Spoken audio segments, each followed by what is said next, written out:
함께 하실 말씀은 로마서 3장 27절에서 로마서 4장 3절까지 함께 하겠습니다. 오직 그리스도의 믿음으로라는 제목으로 말씀을 함께 하겠습니다. 함께 하고자 합니다. 3장 27절 그런즉 사랑할 때가 어디냐? 있을 수 없느니라. 무슨 법으로냐? 행위로냐? 아니라 오직 믿음의 법으로니라. 그러므로 사람이 의롭다 하심을 얻은 것은 율법의 행위에 있지 않고 믿음으로 되는 줄 우리가 인정하노라. 하나님은 다만 유대인의 하나님이시냐? 또한 이방인의 하나님은 아니시냐? 진실로 이방인의 하나님도 되시느니라. 할례자도 믿음으로 말미암아 또한 무할례자도 믿음으로 말미암아 의롭다 하실 하나님은 한 분이시라. 그런즉 우리가 믿음으로 말미암아 율법을 파괴하느냐? 그럴 수 없느니라. 도리어 율법을 굳게 세우느니라. 그런즉 육신으로 우리 조상인 아브라함이 무엇을 얻었다 하리요? 만일 아브라함이 행위로서 의롭다 하심을 받았으면 자랑할 것이 있으려니와 하나님 앞에서는 없느니라. 성경이 무엇을 말하느냐? 아브라함이 하나님을 믿음에 그것이 그에게 의로 여겨진 바 되었느니라.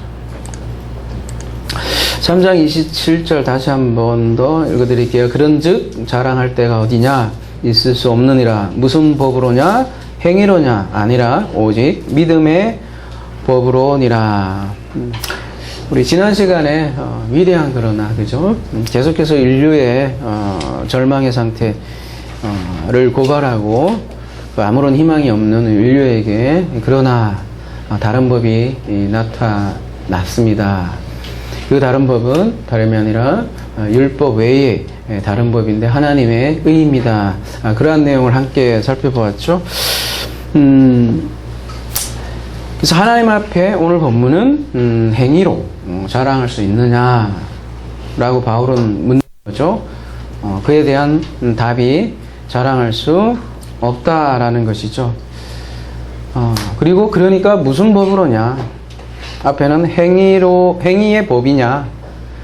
아니면 믿음의 법이냐? 이렇게 묻는 거죠.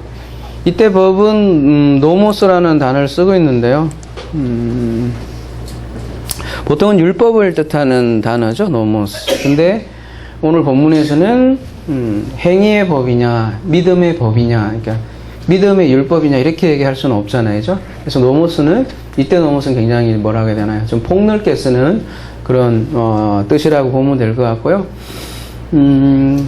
그러니까 이때는 원리, 규칙 이 정도로 이해하면 될 것 같습니다. 특별히 모세 율법을 얘기하는 게 아니라 원리냐 그런 거죠. 그러니까 말하자면 어떻게 이해하면 되겠어요? 행위의 원리냐? 아니면 믿음의 원리냐 이렇게 묻는 것이죠. 그리고서는 아니다. 행위의 원리가 아니라 믿음의 원리다 이렇게 얘기하는 거죠. 그리고 28절에 그러므로 사람이 의롭다 하심을 얻는 것은 율법의 행위에 있지 않고 믿음으로 되는 줄 우리가 인정하노라. 인정하노라라고 번역이 되어 있는데요.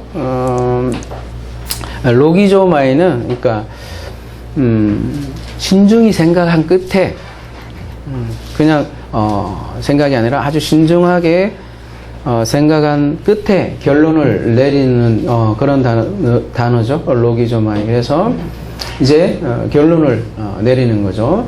뭐라고요? 율법의 행위가 아니라 믿음으로 의롭다함을 받습니다. 이렇게 결론을 내린 거죠. 그래서 구원은 자랑할 수 없다라는 거죠. 왜냐하면 그것이 나로부터 나오는 것이 아니기 때문에 자랑할 수 없다라는 거죠. 그러니까 의롭다함을 받는 것은 믿음 때문이라는 거죠. 뭐 여러분 귀에 그죠? 딱지가 붙을 정도로 듣는 말인데요. 그렇다면 믿음은 무엇인가 이렇게 다시 한번 더 물을 텐데요. 우리가 믿음으로 구원을 받았습니다. 그런 얘기 많이 하잖아요. 나는 구원을 받았어요. 왜요? 이렇게 믿었기 때문이죠. 이렇게 사람들이 얘기를 하죠. 그러면 저 사람은요? 왜 구원을 받지 못했어요? 물으면 저 사람은 어떻게 해요? 안 믿었기 때문이죠. 그죠? 이렇게 보통 얘기하는데 그런 편이라면 그 믿음은 누구의 믿음입니까? 내가 믿었기 때문에 구원받고 내가 안 믿었기 때문에 구원 안 받았다면 그 구원은 그 믿는 자신에게 달려있는 거 아니겠습니까? 그죠? 그때 그렇게 말하는 믿음이라면 그것은 자기의 믿음이 되는 거죠. 구원은 내가 얻은 결과가 되는 거고, 그래서 믿음조차도 그렇게 이해한다면 자랑이 될 수도 있는 거라는 거죠. 그래서 믿음이라고 얘기하지만 내가 믿어서 구원을 얻는다 이렇게 믿음을 이해한다면 그것도 행위의 원리가 된다는 거죠. 그래서 행위의 원리를 따르면 은연중에 자랑이 생기게 마련인 거죠. 믿음은 자기 부인에 있죠. 그죠? 근데 행위는 자기 부인이 아니라 자화자찬에 있게 되는 것이죠. 근데 율법 외에 하나님의 의가 나타나면 더 이상 행위에 대해서 자랑할 수가 없다. 이렇게 오늘 본문은 얘기를 하고 있고요. 그것이 곧 믿음의 법입니다. 이렇게 얘기를 하는 거죠. 그러니까 믿음은 하나님의 일하심을 보지만 행위는 자기 자신이 일한 것을 본다는 거죠. 그러니까 믿음이 우리 것이 믿음 또한 우리 것이 아니라는 거죠. 그래서 성경은 그리스도의 믿음이다 이렇게 자꾸 제가 이렇게 표현하는 이유도 그런 거 있죠. 그리스도를 믿는다는 것이 아니라 예수 그리스도의 믿음으로, 그리스도의 믿음으로라는 것은 소유격이죠. 그리스도가 가진 소유격 혹은 동격으로 보면 그리스도라는 믿음, 그러니까 우리의 믿음이 아닌 그리스도의 믿음을 말하고 있는 거죠. 그래서 그리스도의 믿음이라는 것은 그리스도를 통해 넘겨준 선물, 그런 선물 개념이 담겨 있는 거죠. 하나님의 일하심입니다. 하나님의 일하심으로 주어지는 선물을 믿음이다 이렇게 얘기하는 거죠. 그게 인간의 의가 아니라 하나님의 의라는 거죠. 그래서 그리스도를 통해서 보여준 하나님의 의를 성경에서는 믿음이다 이렇게 얘기를 하는 거죠. 그러니까 자랑할 게 없다는 거예요. 나로부터 나온 것이 아니니까. 그래서 율법을 잘 지켜서 된 겁니까? 이렇게 묻는다면 아니다. 그렇게 얘기를 하는 거죠. 그래서 바울은 이 믿음의 법과 행위의 법을 대조하고 있는 거죠.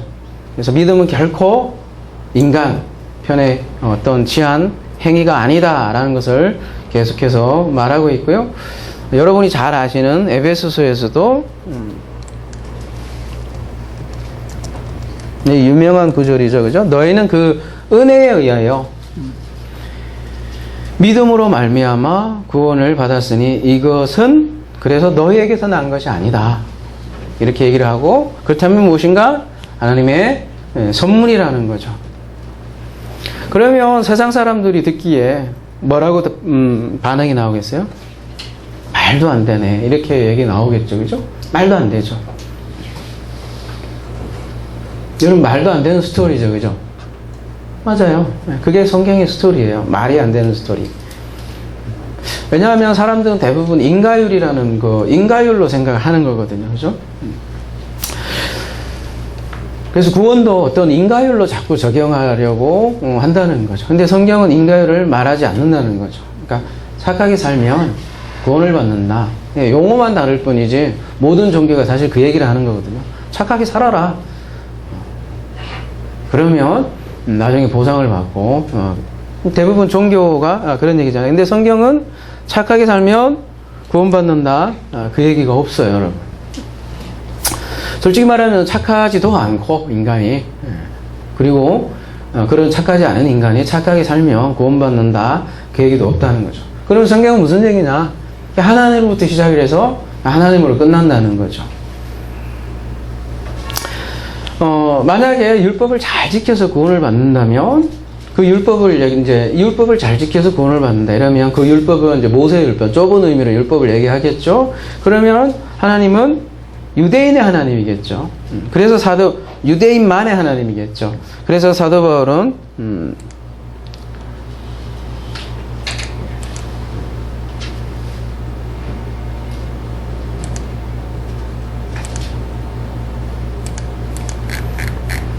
이어서 이렇게 얘기를 하고 있죠. 29절에 하나님은 다만 유대인의 하나님이시냐, 또한 이방인의 하나님은 아니시냐, 진실로 이방인의 하나님도 되시느니라. 그러니까 하나님 유대인뿐만 아니라 이방인의 하나님이라는 거죠. 그러니까 모두의 하나님이라는 거죠. 그러니까 유대인들은 이방인이 가지고 있지 않은 율법을 가지고 있었다는 거죠. 사실 그 근동지방이잖아요, 유대가. 그 근동지방에도 수호신이라는 게 개념이 있는 거죠.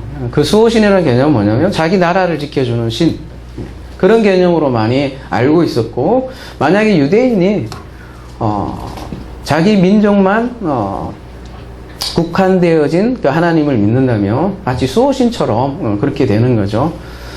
그리고 사실 유대인들은 이방인들을 많이 무시했고요. 굉장히 배타적이었고, 자기들이 선민이라 생각을 했으니까요. 그죠? 그리고 당시 유대인의 정서를 생각을 한다면 하나님은 이방인의 하나님이기도 합니다, 이런 얘기를 하면 그 사람들의 정서에 의하면 상당히 충격적인 말이죠.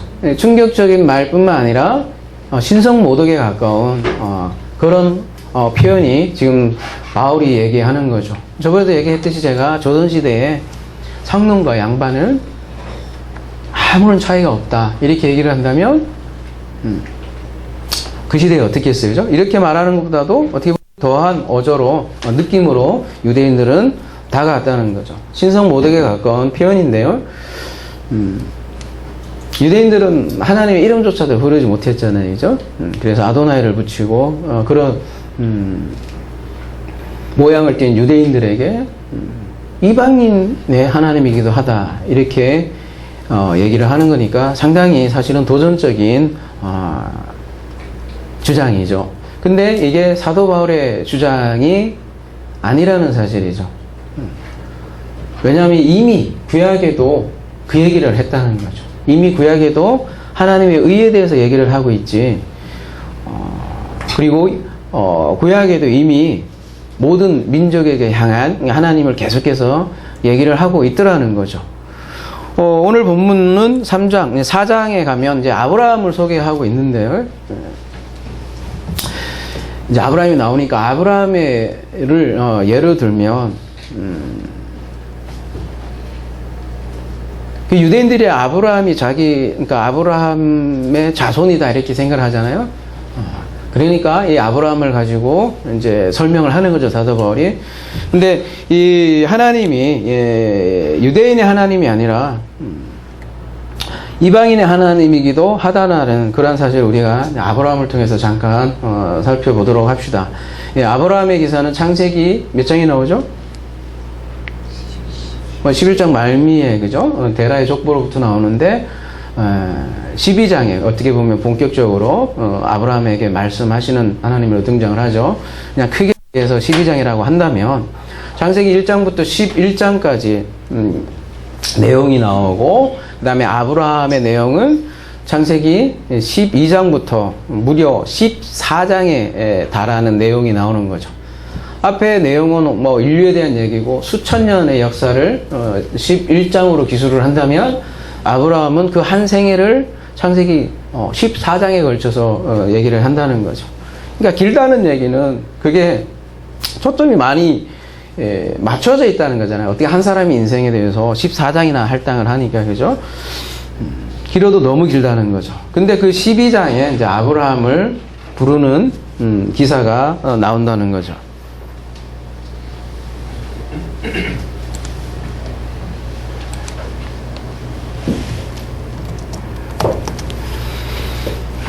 근데 여러분, 창세기 12장이 있기 전에 그 전에 내용이 뭐죠? 바벨탑 사건이 쭉 나오죠, 그죠? 그러니까 아브라함을 부르기 전에 배경이 되는 게 바벨탑 사건이라는 거죠. 바벨탑 사건이 뭐예요? 자기 이름을 얘기해서 탑을 쌓는 세상 나라를 그리고 있잖아요. 그리고 그 바벨론으로부터 아브라함을 부르는 장면이 창세기 12장이라는 거죠. 그러니까 세상 나라와 반대되는 하나님 나라를 이제 설명하고 싶은 거죠. 그러니까 여러분 11장은 바벨탑이에요. 하나님 나라예요. 그죠? 그리고 모든 그 열방의 족보들이 쭉 기술이 되어 있는 거죠. 그러면 세상 나라는 다 죽어라. 그러니까 세상 사람들은 전부 다 죄인이니까 멸망하라고 놔두고 아브라함으로부터 시작하는 이스라엘만 사랑하기 위해서 아브라함을 부른 것인가? 만약에 그렇게 생각한다면 그게 선민사상이겠죠. 근데 사도 바울은 그것은 오해라는 사실이죠. 그러니까 이방인의 하나님이기도 하다. 그러니까 이스라엘은 왜 존재하는가? 라고 우리가 생각해 볼 필요가 있다는 거죠. 그래서 창세기 12장에 보면 2절에요. 아브라함이 얘기하죠. 내가 너로 큰 민족을 이루고 내게 복을 줘 내 이름을 창대하게 하리니 너는 복이 될지라. 아브라함은 복이 되는데요. 왜요? 아브라함은 복이 된다. 아브라함 한 사람에 있는 게 아니라 3절에 보면 너를 축복하는 자에게 내가 복을 내리고 너를 저주하는 자에게는 내가 저주하리니 땅의 모든 족속이 너로 말미암아 복을 얻을 것이라 하신지라. 무슨 얘기예요? 그러니까 이 아브라함을 부른 것은 앞에 때문이죠. 앞에 세상 나라 때문이라는 거죠. 그러니까 창세기 12장을 시작하는 하나님의 눈길은 11장에 가 있다라는 거죠. 그러니까 온 모든 민족이 너로 말미암아 복을 얻는다 이렇게 하죠. 그 가슴에는 모든 민족을 품은 거죠. 근데 아브라함으로부터 이제 시작을 해서 목적은 모든 민족에 가 있는 거죠. 그래서 아브라함이라는 이름 자체의 뜻이 열국의 아버지잖아요. 그죠? 모든 나라의 아버지. 그래서 이러한 배경으로 사도 바울이 이렇게 얘기한 거죠. 갈라디아서 가볼게요.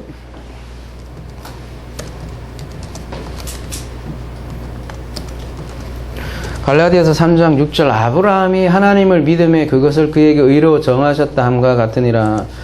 그런즉 믿음으로 말미암은 자들은 아브라함의 자손인 줄 알지어다. 또 하나님이 이방을 믿음으로 말미암아 의로 정하실 것을 성경이 미리 알고 먼저 아브라함에게 복음을 전하되 모든 이방인이 너로 말미암아 복을 받으리라 하니라. 그렇죠? 다시 한번 설명하죠. 모든 이방인이 너로 말미암아 복을 받으리라. 그래서 그러므로 믿음으로 말미암은 자는 믿음이 있는 아브라함과 함께 복을 받느니라. 이렇게 얘기를 하고 있는 거죠.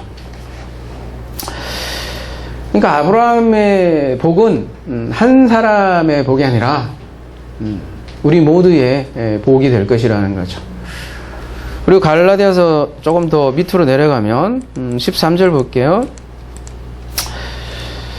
그래서 그리스도께서 우리를 위하여 저주를 받은 바 되사 율법의 저주에서 우리를 속량하셨으니 기록된 바 나무에 달린 자마다 저주 아래 있는 자라 하였습니다. 그리고서는 뭐라고 얘기했냐면 이는 그리스도 예수 안에서 아브라함의 복이 이방인에게 미치게 하고 또 우리로 하여금 믿음으로 말미암아 성령의 약속을 받게 하려 합니다. 그러니까 아브라함의 복이 이방인에게 미치게 하게 합니다. 이렇게 얘기를 하고 있는 거죠. 그죠? 그리고 앞에 그 저주 얘기 나오고, 그러니까 십자가를 통해서 그 아브라함에게 준 언약이 성취되었습니다. 이렇게 우리에게 설명해 주고 있는 거죠. 그러니까 아브라함에게 한 언약은 아브라함 한 사람에게 목적이 있는 게 아니라 사실 우리 모두에게 향한 그런 복이었다는 거죠. 그래서 너를 축복하는 자는 내가 축복하고 저주하는 자는 저주한다.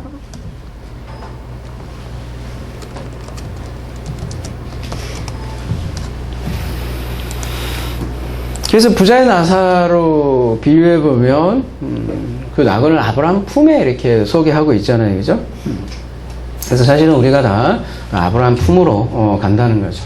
그러니까 그 하나님께서 복을 약속하셨고 그 복이 완성된 존재들을 우리 성도라고 하는 거고, 그래서 성경에서 말하는 이 복은 다름이 아니라 영생의 복이라는 거죠. 그게 아버지의 목적이었고 의도였고. 근데 저 세상 사람들이 쫙 있는데 그걸 막연히 이렇게 추상적으로 일하는 것이 아니라 한 사람 불러내고 그 한 사람을 통해서 전해지는 그러한 복을 얘기하는 거죠. 그러니까 아브라함 혼자 잘 먹고 잘 사는 그런 게 아니라, 복의 통로라고 우리가 흔히 얘기 많이 하잖아요. 그래서 성경은 처음부터 열방을 향해 있었다는 거죠. 근데 그 유대인들은 오해가 있었다는 거죠. 예를 들면 우리가 제일 처음에 창세기 2장까지 거슬러 올라가면 거의 첫 부분이잖아요. 그죠? 여기 보면 네 강 얘기가 나와요. 창세기 2장 10절.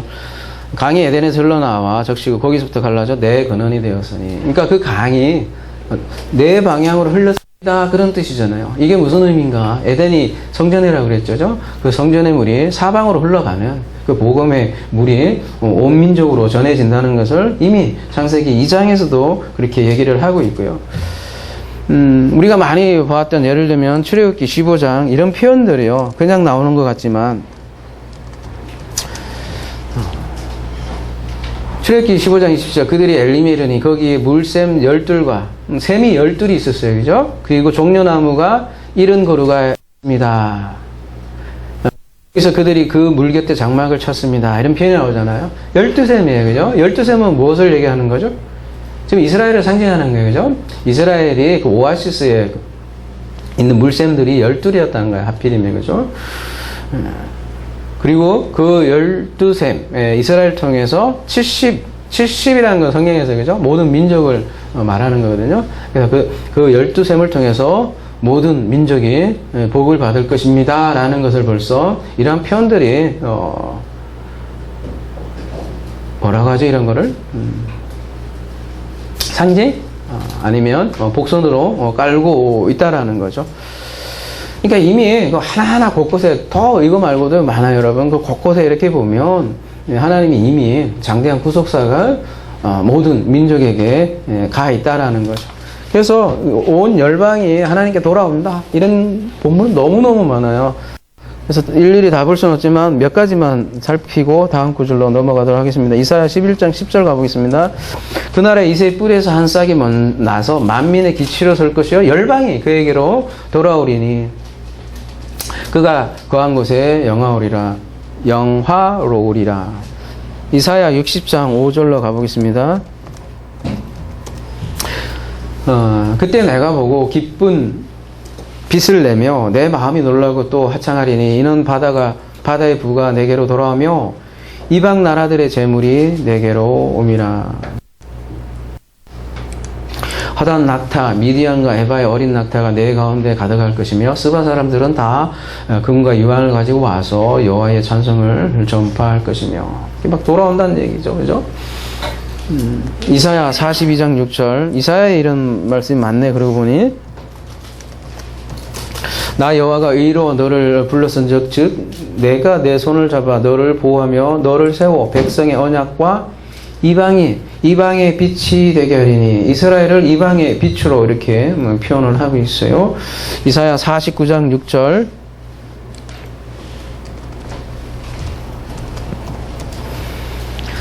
그가 이르되 내가 나의 종이 되어 야곱의 지파들을 일으켜 이스라엘 중에 보존된 자를 돌아오게 할 것은 매우 쉬운 일이라. 내가 또 너를 이방의 빛으로 삼아 나의 구원을 베풀어 땅끝까지 이르게 하리라. 이렇게 얘기를 하고 있죠. 그리고 구약의 마지막 말라기서 가볼게요. 만군의 여호와가 이르노라. 해 뜨는 곳에서부터 해 지는 곳까지 이방 민족 중에서 내 이름이 크게 될 것이라. 각처에서 내 이름을 위하여 분향하며 깨끗한 제물을 드리리니 이는 내 이름이 이방 민족 중에서 크게 될 것입니다. 벌써 이렇게 다 얘기하고 있죠. 그리고 여러분이 잘 아시는 마태복음 28장 가볼게요. 그러므로 너희는 가서 모든 민족을 제자로 삼아 아버지와 아들과 성령의 이름으로 침례를 베푸고. 여기는 개역개정에 침례를 했네요. 침례, 세례. 그러니까 의식을 막 행하고 그런 측면이라기보다는, 그죠? 궁극적으로 뭐라고 해야 되나요? 우리가 계속 그 말씀을 그렇게 다루잖아요. 그죠? 그래서 뭐 아무도 의미 없이 그 사람에게 물을 뿌리면 뭐 하겠어요. 그죠? 아니면 뭐 한강에다 잠그면 뭐 하겠어요. 진정한 세례가 되게 하고요. 그죠? 침례가 되게 하고요.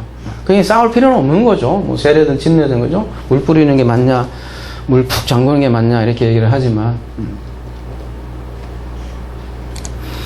내가 너에게 분반 모든 것을 가르쳐 지키게 할지라 볼지어다 내가 세상 끝날까지 너희와 항상 함께하리라. 이렇게 모든 민족을 향한 말씀도 마태복음 28장의 그런 결론으로 이렇게 나오는 거죠. 다시 오늘 본문 돌아가서 그래서 30절에 할례자도 믿음으로 말미암아 또한 무할례자도 믿음으로 말미암아 의롭다 하실 하나님은 한 분이십니다. 이렇게 얘기를 하고 있죠.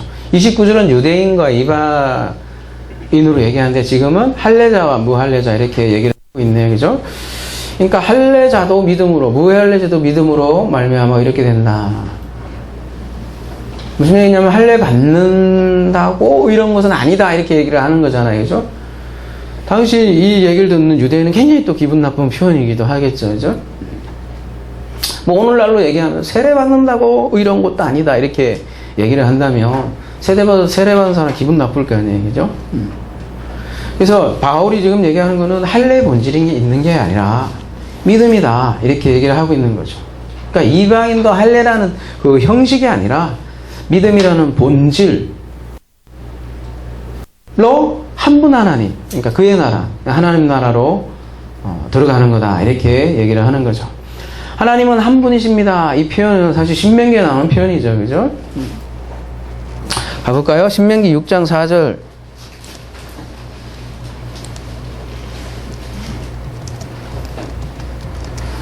이스라엘아 들어라. 쉐마 이스라엘. 그죠? 우리 하나님 여호와는 오직 유일한 야훼시니, 그러니까 하나의 야훼시니, 이렇게 원어에는 그렇게 되어 있고, 그죠?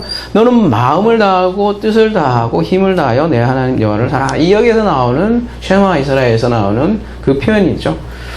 그러니까 하나님이 한 분이라면, 그죠? 당연히 유대인뿐만 아니라 이방인의 하나님이기도 하다라는 거죠. 근데 여기에서 하나님은 한 분이시다 이 표현은 뭐라고 해야 되나 숫자적으로 어떤 유일성을 강조하는 표현이라기보다는 여기 하나님은 한 분이시다 여기에서 표현하는 건 거죠. 동일하다 이거예요. 무슨 동일하냐면 할례자에게도 동일하고 무할례자에게도 동일한 하나님이다. 그런 의미에서 하나님은 한 분이다 이렇게 지금 오늘 본문에서는 표현하는 거고요. 동일하게 믿음으로 의롭다고 하는 것이다. 믿음의 원리다. 유대인이나 이방인이나 모두 동일한 원리다. 즉 믿음의 원리로 돌아간다. 그 얘기를 하는 거죠. 그럼 이쯤 되면 이제 이 얘기를 듣는 그죠 할례자들, 유대인들이 어떤 생각이 들까요? 뭐 할례도 필요 없다 그러고 그죠? 뭐 이방인의 하나님이다 하고 들으니까 우리는 율법을 열심히 잘 지켰는데 얘가 가만히 사도 바울이 하는 얘기를 들어보니까 어떤 생각이 들겠어요? 이놈 봐라, 그죠? 그런 생각이 들겠죠. 이 양반은 율법 폐기주의자네, 그죠? 이렇게 생각하겠죠. 이 천에 죽일 놈 이렇게 생각을 하겠죠. 그래서 사도 바울이 바로 이어서 이제 그들의 반응을 생각해서 이렇게 얘기를 하는 거죠. 그런즉 우리가 믿음으로 말미암아 율법을 파기하느냐? 그럴 수 없다. 도리어 율법을 굳게 세운다 이렇게 얘기를 하고 있네요. 그죠?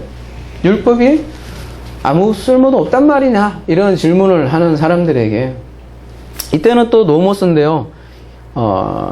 이때는 모세의 율법을 그러니까 법을 조금 표현의 법이겠죠. 그죠? 그러면 구약, 그죠? 그 당시 배경을 하면 노모스는 구약으로 볼 수도 있겠죠. 그러면 구약은 그러면 복음에 의해서 파괴하느냐 이렇게 되어 있는데요. 쓸모없게 되다. 그렇습니다. 쓸모없게 되다. 그러면 구약은 필요가 없느냐? 구약은 쓸모가 없게 되느냐? 이런 질문 같죠. 그죠?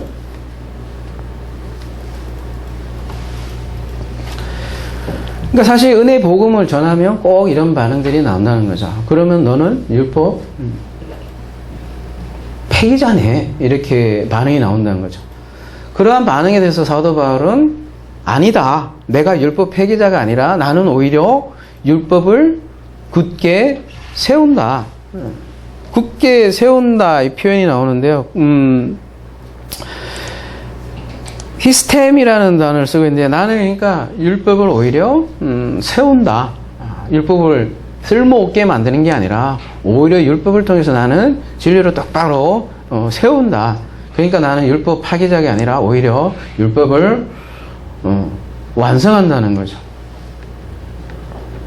근데 실제로 초대교회에 여러분 말시온이라는 게죠 사람이 있었어요.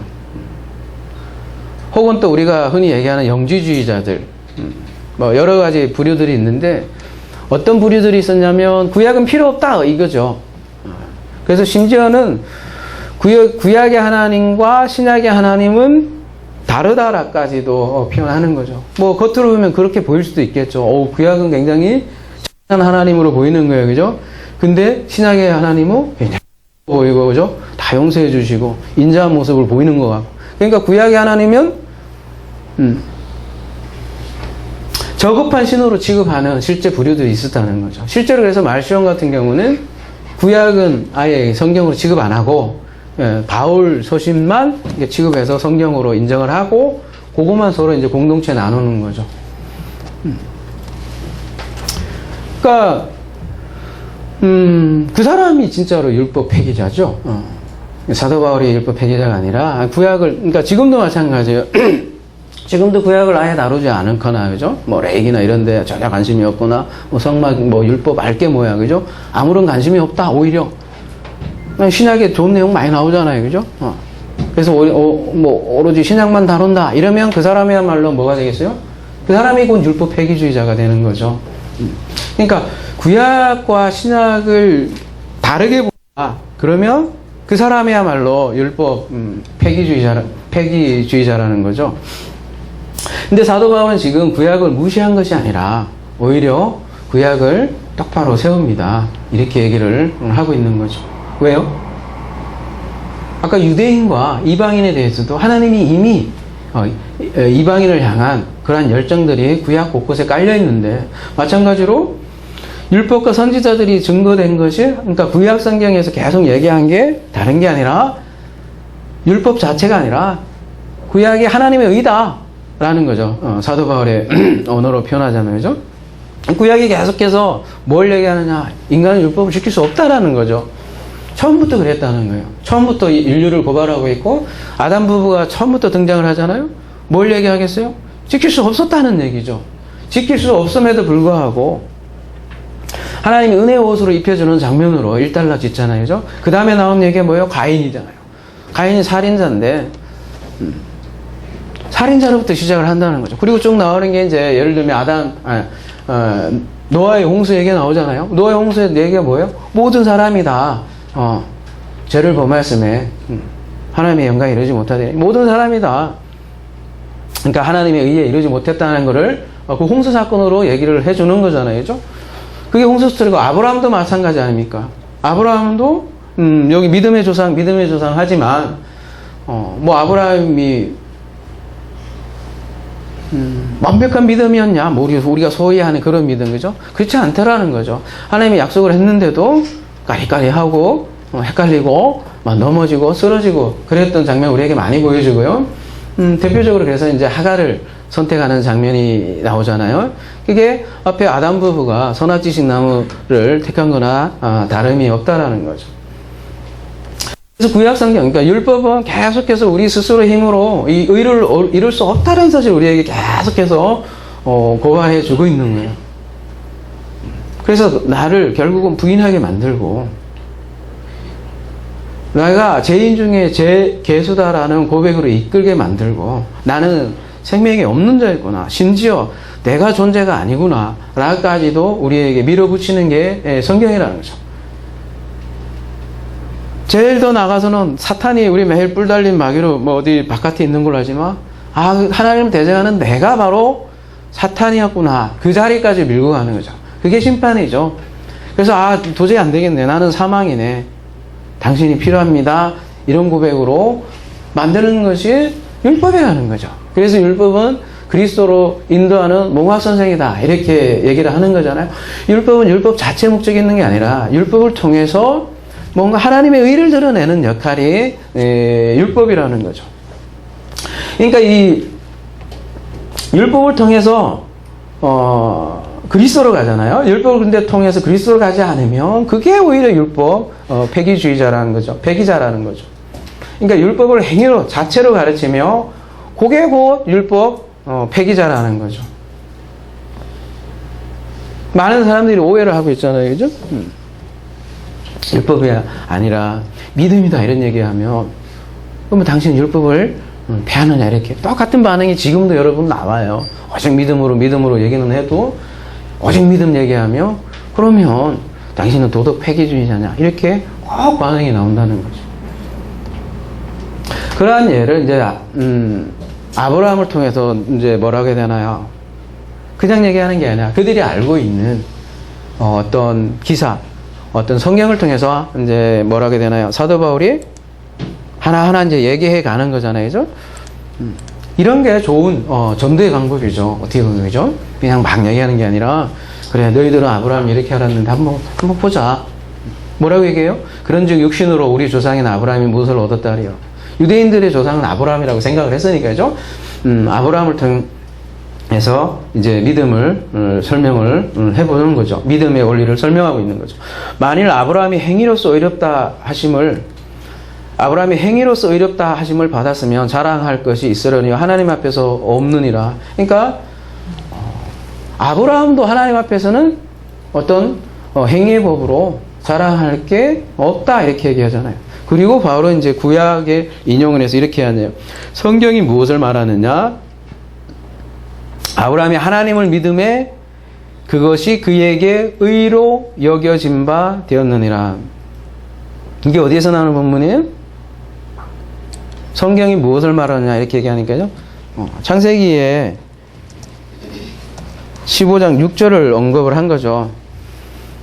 아브라함이 여호와를 믿으니 여호와께서 이를 그의 의로 여기시고, 요 전에는 무슨 표현이 있냐면 그를 이끌고 밖으로 나가 이르시되 하늘을 우러러 무뼈를 셀 수 있나 보라. 또 그에게 이르시되 내 자손이 이와 같으리라. 이렇게 얘기하고 그 다음에 아브라함이 여호와를 믿었다 이런 표현 나오고 여호와께서 이를 그의 의로 여기시고, 아브라함에게 자손을 약속했죠. 그죠? 그리고 아브라함은 믿었대요.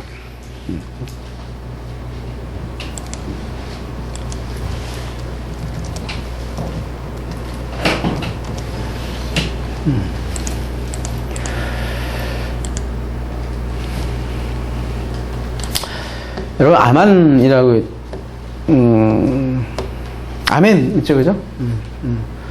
그 다음에 믿었다. 여호와를 이렇게 번역했는데요. 사실 그냥 직역 그대로 얘기를 하면 여기 신약에서도 표현이 똑같아요. 이따 한번 살펴보기로 할게요. 그죠? 믿었어요. 뭘요?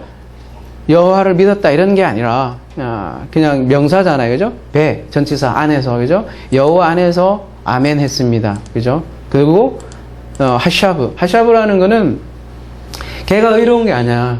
의롭다고 여겨주는 거예요. 이 표현이 하샤브가. 그러니까 아브라함이 여호와 안에서 믿었대요. 그냥 믿은 게 아니라 여호와 안에서, 그리고 하나님은 아브라함이 의로워서 뭔가 착해서 의롭다고 해준 게 아니라 그냥 의롭다고 여겨준 거라는 거죠.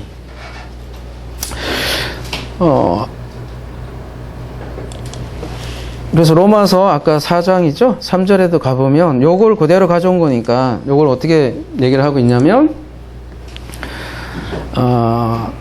아브라함이 피스티오 믿었습니다. 그래서 목적격을 쓰지 않고 역격을 썼다고요. 그죠? 뭐뭐 안에서, 그러니까 똑같이 그냥 가져왔으니까 그죠? 아브라함이 하나님 안에서 믿었습니다. 그러면 하나님 안에서 믿었다. 하나님 안에서 뭘 믿었을까요? 그죠? 그리고 뭘 믿었기에 하나님이 그를 또 그냥 의롭지도 않지만 의롭다고 그냥 여겨준 것일까? 여러분, 그냥 실제로 이 믿음이 사람들이 생각하는 그 믿음 있잖아요. 잘 믿는 거 있잖아요. 좀 편하게 그렇지만 하여튼 그런 아브라함이 한 생애를 좀 우리가 많이 봤잖아요. 이미 창세기, 그죠? 아브라함 기사를 통해 본 게 뭐예요? 아브라함도 한 인간이었다는 거죠. 많이 고민했고, 아까도 말씀드렸지만 하나님이 약속했죠. 근데도 자식이 태어나지 않으니까 하갈을 통해서 그죠? 어떻게 보면 편법이잖아요. 써서 그 자녀를 낳으려고 했던 모습도 우리가 볼 수 있고요. 사실 창세기 15장이잖아요. 이 창세기 15장 이전에도 아브라함에게 약속을 하죠. 뭐라고 약속하냐면 12장이 아까 봤던 약속이잖아요. 네가 복이 될 거고 또 너를 통해서 모든 민족이 복을 얻을 것이다. 이렇게 약속하잖아요. 이때 뭐 아브라함의 믿음이 어땠을까요? 이때는 또 이름도 아브람이고요. 아브라함으로 변한 십전도 아니고. 그러니까 이런 막 네가 복이고 모든 민족이 너로 통해서 복을 얻을 것이다. 이게 뭐 예를 들면 창세기 22장 그죠? 여러분 모리아 사건이라고 하잖아요. 자기 이삭을 바칠 정도. 그때 좀 뭐 내보여줄 만한 무엇인가 있을 때 그때 그래 이제 너 좀 믿는구나 그지? 이제 좀 합격해줄게. 그리고서 네가 복의 통로가 될 거다 이렇게 얘기했다면 그나마 좀 이게 앞뒤 관계가 그죠? 아브라함 믿음이 좋으니까 하나님 축복해 줬다 이렇게 얘기했지만 사실 창세기 12장이면 아브라함 기사 출발하는 시점인데도 하나님께서 먼저 그냥 복을 선버리는 거예요. 그때는 아직 할례도 하지 않았어요. 그죠? 창세기 12장이니까. 뭐 할례를 받아가지고, 야, 네가 어렵다 이런 것도 아니라고. 그래서 사도 바울이 그런 정황 속에서 얘기하는 거예요. 사도 바울은 무할례자였지, 아니, 아브라함은 무할례자였는데도 이미 하나님이 그냥 이랬다고 여겨주셨다. 그렇게 얘기하는 거잖아요. 그죠? 그러니까 샤브가 믿음이 좋아서 그냥 믿음이 좋다는 게 아니라 믿음이 안 좋은데 그냥 하샤브 해준 거예요. 그게 로마서의 내용이기도 하고 우리가 소위 말하는 이신칭이기도 한데요. 그러니까 아브라함이 가지고 있는 믿음이 아니라는 얘기예요. 그렇다면 뭐냐 이거지. 그래서 다시 창세기 15장으로 가보면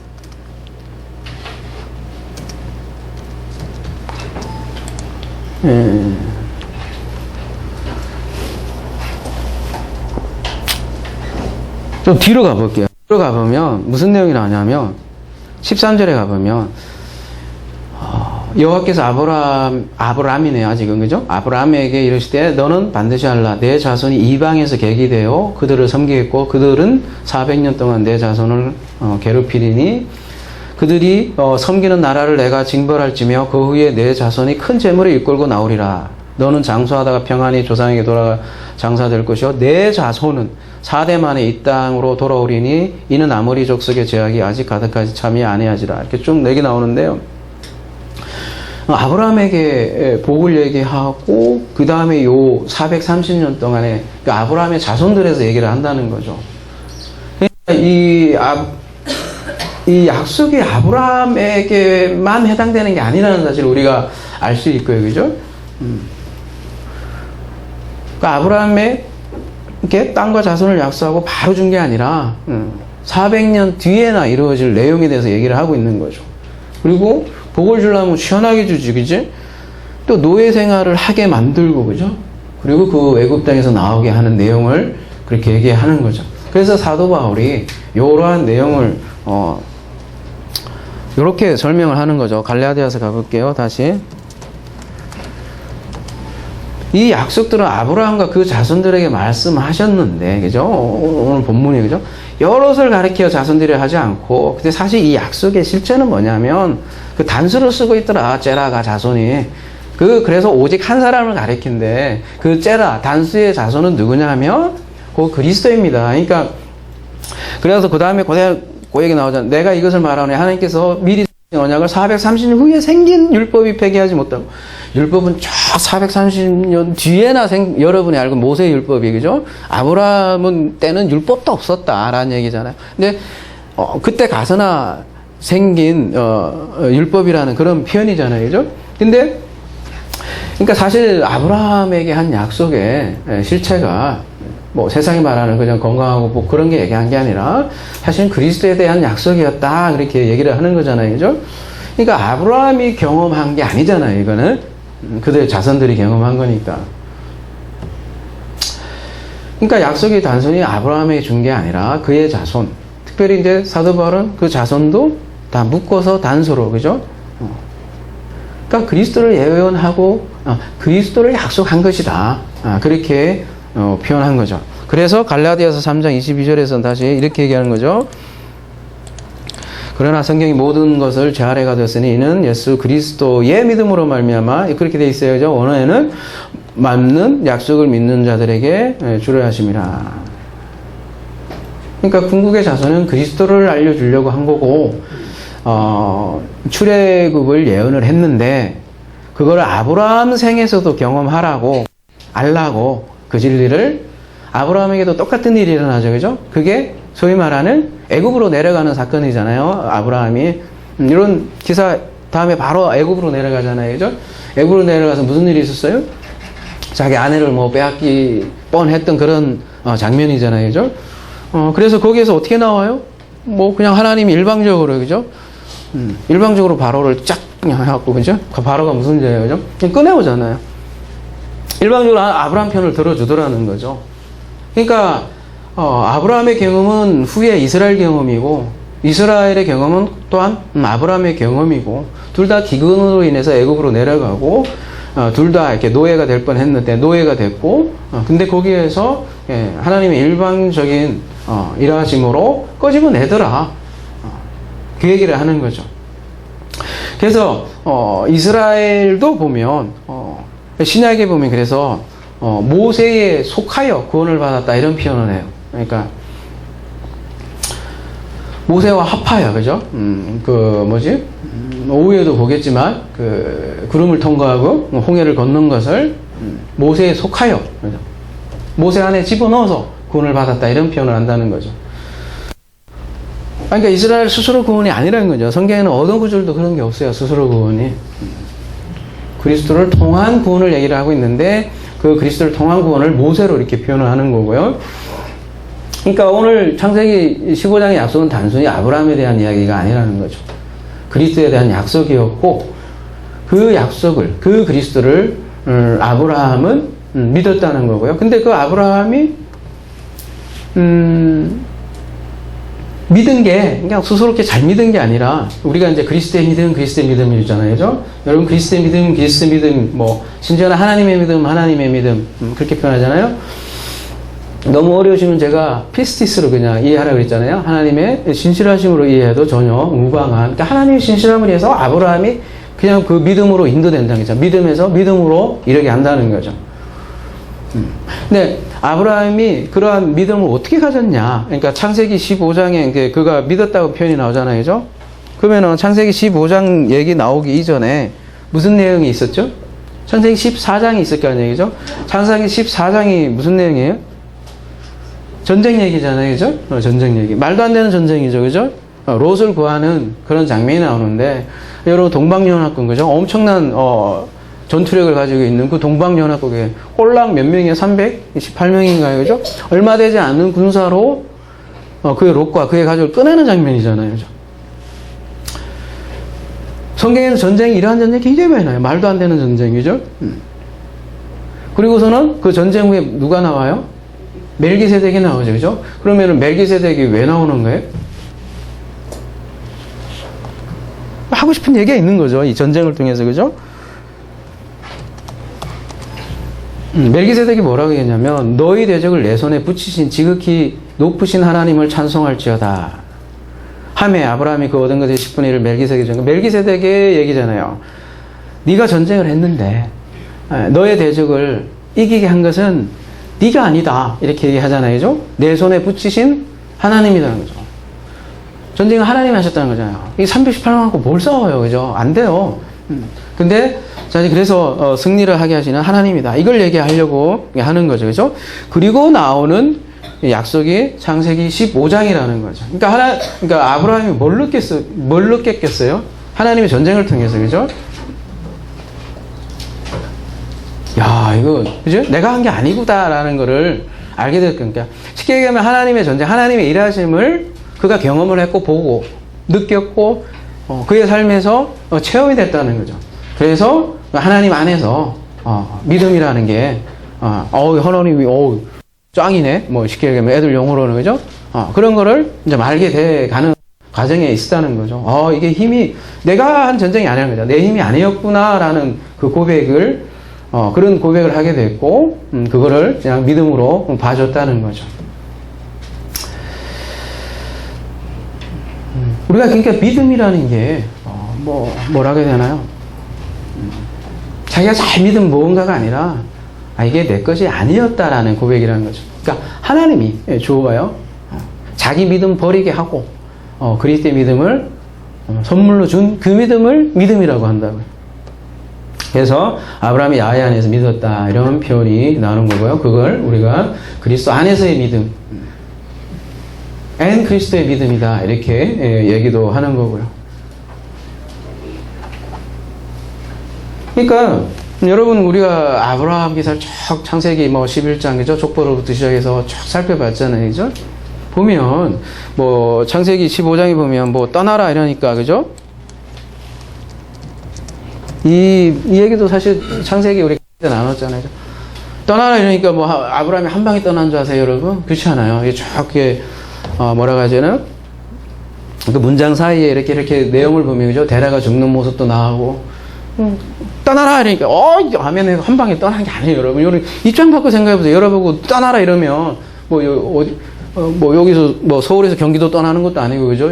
제주도까지 떠나라 이러면 한 방에 떠날 사람이 누가 있겠어요, 그죠? 힘들 거 아니에요. 많은 갈등이 있었고 그러한 갈등 속에서 하나님이 개입하는 모습을 하나하나 우리가 살펴본 기억이 있어요, 그죠? 그리고 이제 14장에서는 하나님의 전쟁을 통해서 이게 내가 이긴 게 아니구나 그렇게 하면서 아브라함이 하나하나 이렇게 알아가는 거죠. 뭘요? 하나님의 신실하심. 그러니까 하나님의 믿음. 그러니까 하나님의 믿음이 하나님의 일하심이 그를 이끌어가는 거죠. 그걸 눈치채는 것을 네가 이제 눈치챘구나. 그거를 그냥 하나님께서 그냥 의로 여겨주신대요. 귀여운 녀석이 이제 좀 눈치 좀 채가 안 해. 그 정도의 어감이라고 할까요? 믿음이라는 게. 그리고 그 하나님께서 약속한 그 자손, 단서의 자손은 그리스도라고 했고, 그 그리스도를 모리아산, 창세기 22장에 가서, 그죠? 나는 보았다. 이래, 그죠? 야래. 내가, 그리스도를 보았다. 그 고백이 여호와 이래잖아요. 그래서 요한복음에 보면 예수께서, 그죠? 아브라함이 나를 보았다. 이렇게 표현하는 거 아니겠습니까? 그러니까 아브라함도, 믿음을 선물로 받은 거고요. 그 율법의 겉의 것이 아니라 그런 이삭의 제사 드리는 걸 통해서 그리스도를 보았고 그 실체를 보았고 그 아브라함의 믿음이 바로 그 믿음이었다는 거죠. 그래서 율법은 그리스도로 인도하는 몽학선생이다 이렇게 얘기하는 거고 그래서 율법을 통해서 그리스도의 믿음으로 세워지는 거죠.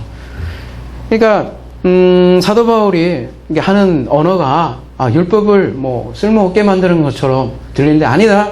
나는 율법을 온전히 세운다. 어디서 많이 듣던 얘기죠. 예수께서 한 얘기하고 똑같죠. 가볼게요.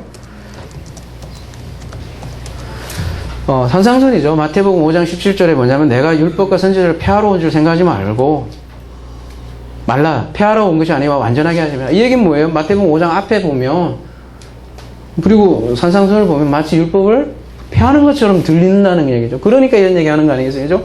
그러니까 쭉 얘기하니까, 이거 율법을 당신이 폐합니까? 이러니까 아니다니까 율법을, 폐하는 게 아니라 온전하게 하는 거다. 이렇게 얘기를 하는 거잖아요? 그러면서 얘기를 이어가는데, 진실로 내 얘기로니, 천지가 없어지기 전에 율법의 1.1획도 결코 없어지지 아니하랴 다 이루리라.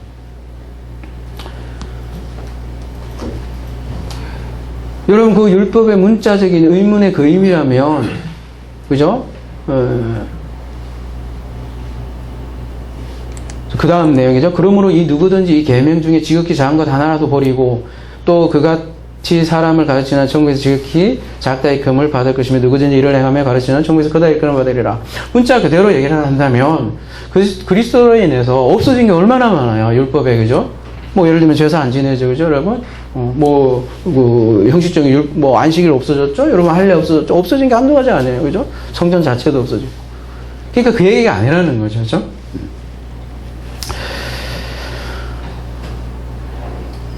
율법을 다 이루었다. 안전하겠다 얘기하면서 뭐라고 하냐면 내가 너에게로는 너희 의가 서기관과 바리새인보다 더 낫지 못하면 결코 천국에 들어가지 못한다. 이렇게 얘기를 하고 있네요. 그죠? 너희 의가 서기관과 바리새인보다 더 낫지 못하면 원어상은 차원이 다르지 않으면 차원이 다른 의, 더 나은 의를 소개하고 있는데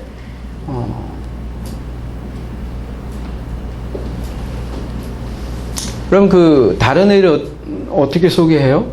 그러니까 서기관과 바리새인보다 더 나은 차원이 다른 의다 얘기하니까 서기관과 바리새인보다도 더 완벽하고 완벽한 신앙인으로 표현하지 않더라고요. 보면 뒤에 가면 뭐라고 표현해요?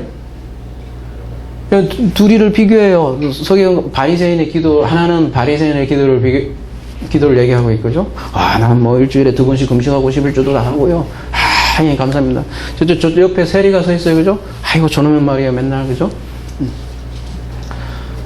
근데 옆에 세리는 뭐라 그래요? 나는 아니잖아요. 나는 그냥 죄입니다. 나는 없습니다.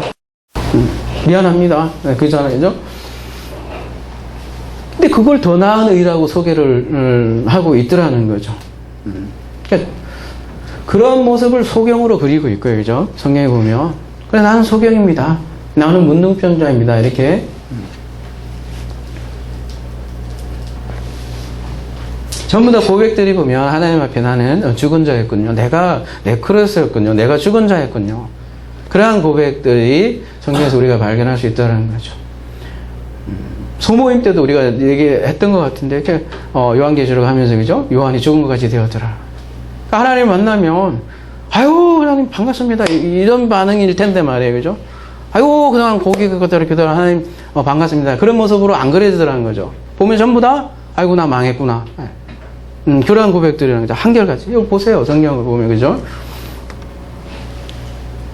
나 망했구나. 이사의 고백이었죠. 그것도. 근데 그렇게 죽은 자를 이렇게 일으켜 세우는 장면으로 성경은 그리고 있잖아요. 그죠? 그래서 이 산상순 얘기 끝에 보면 산상순 쭉 얘기하고 마지막 이제 산으로 내려오잖아요. 내려오면 시작하는 기사가 그래서 문둥병자부터 시작하는 거죠. 우리의 현실을 그렇게 문둥병자로 표현을 한다는 거죠. 고친다는 거잖아요. 문둥병자가 스스로 고치지잖아요. 안 고치잖아요. 근데 누군가가 와서 개입을 하더라는 거죠. 그러니까 그게 차원이 다른 의라고 얘기하고 그냥 인간의 의로부터 나오는 것이 아니라 하나님의 의다 이렇게 얘기하는 거죠. 거기 인가율이 있던가요? 그죠? 없어요. 그냥 하나님의 일하심이라는 거죠. 그 다양한 모습으로 이제 그리는 거죠. 우리는 소경이요, 그죠? 문둥병자요, 뭐 중풍병자가 막 나오는데 그를 살리는 그 외부에서 뭔가 살리는 그 일하심의 구원으로 이게 사복음서는 계속해서 얘기를 하고 있는 거죠. 구약으로 가도 여러분 광야 1세대들이 다 죽었잖아요. 그죠? 못 들어갔잖아요. 그게 무슨 말이에요, 이게? 첫 세대는 왜 못 들어가고 왜 2세대가 들어가냐는 거죠. 못 들어간다는 거잖아요, 옛사람은. 그러니까 사람의 힘으로 들어가는 나라가 아니라는 거죠. 그걸 얘기하기 위해서 다 죽은 거지. 무슨 죄가 있어요, 그죠? 사람이 떡으로만 사는 것이 아니라 말씀으로, 여호와의 입에서 나오는 말씀으로 산다는 걸 우리 알려주시고 그 말씀으로 그 하나님의 일하심으로 가나안 땅에 들어간다라는 것을 보여주기 위해서 똑같은 얘기를 반복을 하는 거죠. 창세기 15장 6절을 이제 언급을 하면서 사도 바울이 얘기하는 거 아니겠어요, 그죠? 아까 아만이라고 했잖아요. 아멘. 확실하다는 뜻이에요, 그죠? 믿음이라는 거는 그러니까 안 확실한 게 아니에요, 여러분. 그러니까 알지 못하고 믿는 거는 도박이라고 그러는 거예요. 도박. 근데 성경에서 말하는 여호와 안에서 믿었다. 아만 확실한 믿음이라는 거죠. 근데 사람으로부터 나오는 믿음은 불확실한 거예요. 하나님으로부터 나온 선물이기 때문에 확실한 거고. 아브라함의 전생애를 가정해서 우리가 알 수 있는 것은 하나님께서 계속해서 설득하는 과정도 있고 개입하는 과정이 있었다는 거죠. 그로부터 주어진 선물을 성경에서는 믿음이라고 한다. 그게 아만이라는 거죠. 우리가 라다프 개념으로 많이 얘기했잖아요. 하나님이 라다프로 끊임없이 아브라함 가운데에서 행하신 그 믿음. 그러니까 그 믿음이 사람의 믿음이 아니라는 거죠. 그래서 그래서 선물입니다. 하나님의 은혜에 의해서 선물입니다. 이렇게 얘기한다고요. 근데 그 선물의 개념을 사람들이 잘 이해를 잘 못하는 것 같아요. 그렇게 얘기하는데도, 그죠? 그러니까 자기 자신이 가지고 있던 어떤 믿음을 발휘하는 게 믿음이 아닙니다. 이렇게 얘기를 하고 있죠. 그래서 믿음은 행위가 아닙니다. 이렇게 얘기를 하고 있고요. 그러니까 행위가 아닙니다. 이러니까 꼭 도덕을, 율법을 폐기하는 것처럼 들릴 것이라는 거죠. 근데 이 아브라함의 예를 통해서 보라, 아브라함이 어디 여러분이 생각하는 그런 믿음이 있었던가, 어디 행위가 완벽했었던가, 아니지 않습니까? 그러면 누가 그의 믿음을 이끌어갔습니까? 하나님이지 않습니까? 라는 것을 논증해 가는 거죠. 그래서 말씀을 마무리하도록 하겠습니다. 믿음은 하나님의 선물입니다. 이제 놀랍지도 않죠, 여러분. 그죠? 한두 번 들었어요, 아직, 그죠? 지겹도록 듣잖아요. 어떤 분이 그러더라고요. 저보고 요즘 소모임에 어떤 한 분이 그러더라고요. 요즘 목사님 그 말씀 연구 방법이 달라졌나요? 그러더라고요. 예전하고 지금. 같이 왜 그래? 그랬더니. 가만히 들어보니까 뉘앙스가 좀, 뭐라고 해야 되나요? 지루한가 봐. 내가 듣기로 뉘앙스가, 루즈한 거지. 그래서 제가 했어요. 로마서가 말이야. 원래 내가 시작할 때부터 그런 얘기를 한 것 같다고. 로마서는 계속 같은 얘기 할 거고, 그죠? 어떻게 보면 쉬운 얘기라고, 그죠? 우리가 그 어려운 거 했으니 말이죠. 계속 얘기해요. 다른 게 아니고. 아니고, 사실 성경 전체가 다 그래요.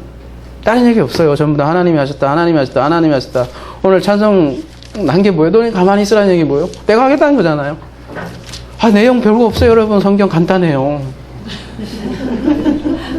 하나님은 민주공화국이 아니라 하나님공화국이야. 하나님이 시작해서 하나님이 시작하고 하나님으로 끝나고 하나님이 하고.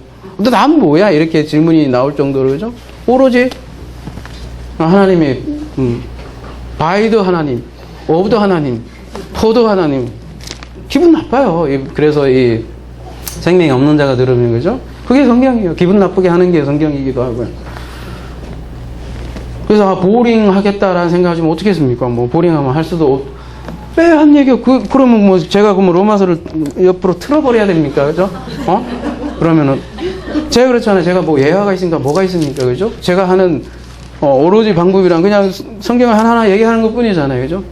그러면 중간에 제가 이렇게 틀겠습니까? 그러면 저는 이제 변질되는 거죠. 그죠? 변질되는 거잖아요. 그죠? 이거 틀어갖고 여러분, 우리 어떻게 하면 옆에 복지 사업을 좀 도와줄까요? 이렇게 옆으로 나가죠. 우리 어떻게 하면, 그죠? 우리가 헌금을 잘 모아서 좀 이상한 쪽으로 가면 여러분이, 목사님 변했다. 그때면 변했다고 얘기할 거 아니에요. 그죠? 그러니까 어쩌면, 여러분 결혼을 해도 처음에는 옆에 있는 신부 때문에 잠도 안 오잖아요. 그죠? 근데 어느 순간 되면 보링 할 수도 있죠. 옆에 있든지 말든지 코를 골든지 그냥 잘 자. 근데 어떤 면에서는 그래야 되는 거 아닙니까? 그죠? 늘 옆에서 신사하고 늘 얘 때문에 잠 못 자면 그거 병나지 않겠습니까? 그죠?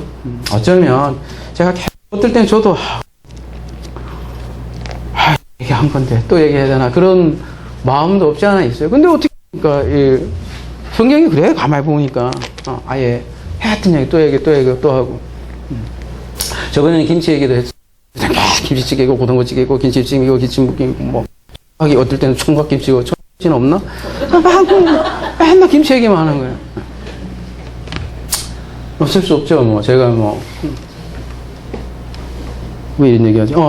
믿음은 하나님의 선물입니다. 여러분은 별게 아닌 것처럼 생각할지 모르지만 여기는 엄청난 지향성이 담겨 있는 거예요. 모든 기독교를 대변하는 것이에요. 모든 종교 가운데 왜 그러면 그리스도인이냐, 기독교냐 이렇게 답변도 여기 있는 거예요. 모두 자기가 깨닫고 자기가 이루는 구원, 해탈, 지혜, 무슨 하든 간에 모든 것은 자기로부터 출발하지만 성경은 그걸 까부시는 거라고요. 거기에 담긴 의미가 선물입니다. 우리에게 나오지 않은 겁니다. 별거 같지 않은 이 명제가 여러분 엄청난 명제라는 거를 맨날 들으니까 별거 아닌 것처럼 생각할지 모르지만, 그죠? 사도 바울이 이 얘기가 도둑 폐기하냐 이런 얘기까지 들었던 그 얘기가 바로 믿음은 하나님의 선물입니다. 니들이 할례 했다고, 니들이 제사 잘 지냈다고 나오는 것이 아니라 선물입니다. 이렇게 얘기를 한 거죠. 그래서 그 안에 우리가 안식이 있는 거예요. 그래서 확실한 믿음이고요. 하나님이 일하기 시작해서 하나님이 끝을 내니까 우리의 구원도 완성되었고 또 완성될 거고 그래서 우리가 그 그리스도 안에 있기 때문에 우리가 안식이 있는 거고 그래서 그 믿음을 내 믿음이라고 이제는 고백하지 않고 그냥 나는 쥐뿔도 없는 믿음인데 그 하나님의 믿음, 하나님의 신실하심 그 하나님의 신실하심을 어떻게 표현하냐면 그리스도를 통해서 보여주니까 우리의 그리스도의 믿음 그걸 넘겨준 그 자손, 제라, 씨를 나도 가지고 있으니 나도 그리스도의 믿음을 가졌다 이렇게 얘기를 하는 거죠. 오직 믿음으로 오늘 제목이 오직 그리스도의 믿음으로 했는데 여러분 오직 믿음으로 이러면 생각나는 게 있죠? 오직 믿음으로 솔라 피데 그죠? 종교개혁 모토예요.